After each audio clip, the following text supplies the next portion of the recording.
Hello everyone, welcome back to Sam videos. మీరు మన videos చూడాలి అనుకుంటే మన ఛానల్ని సబ్స్క్రైబ్ చేసుకోండి. పక్కనున్న బెల్ ఐకాన్ బటన్ యాక్టివేట్ చేసుకోండి. మేము ఏ వీడియో పెట్టినా మీకు నోటిఫికేషన్ వస్తుంది. ఈరోజు మనం ఆనియన్ చట్నీని ఎలా తయారు చేసుకోవాలో ఈ వీడియోలో చూద్దాం. ఇది దోశల్లోకి, ఇడ్లీల్లోకి ఎంతో టేస్టీగా ఉంటుంది. ముందుగా స్టవ్ ఆన్ చేసుకొని కళాయి పెట్టుకొని ఆయిల్ హీట్ చేసుకోవాలి.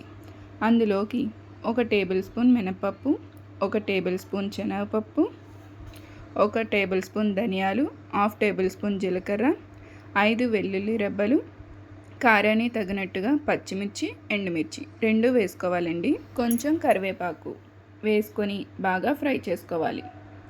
ఇవి బాగా ఫ్రై అయిన తర్వాత ఇందులోకి ఉల్లిపాయ ముక్కలు వేసుకొని బాగా ఫ్రై చేసుకోవాలి. ఈ ఉల్లిపాయ ముక్కలు కూడా కొంచెం ఒక 5 మినిట్స్ ఫ్రై చేసిన తర్వాత ఇప్పుడు ఇందులోకి టమాటా ముక్కలు కూడా వేసుకొని ఫ్రై చేసుకోవాలి.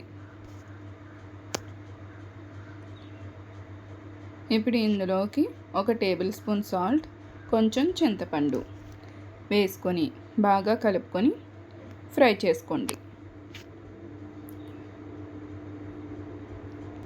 టమాటాలు మెత్తగా ఫ్రై అయితే చాలండి. అప్పుడు స్టవ్ ఆఫ్ చేసుకొని ఇది చల్లారనివ్వాలి.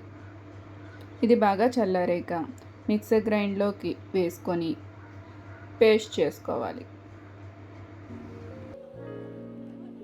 ఇలా గ్రైండ్ చేసి పెట్టుకున్న పచ్చడిని ఒక బౌల్లోకి తీసుకొని ఇడ్లీలోకి, దోశల్లోకి సర్వ్ చేసుకుంటే చాలా టేస్టీగా ఉంటుంది. ఒకసారి మీరు కూడా ట్రై చేసి చూడండి. Thanks for watching.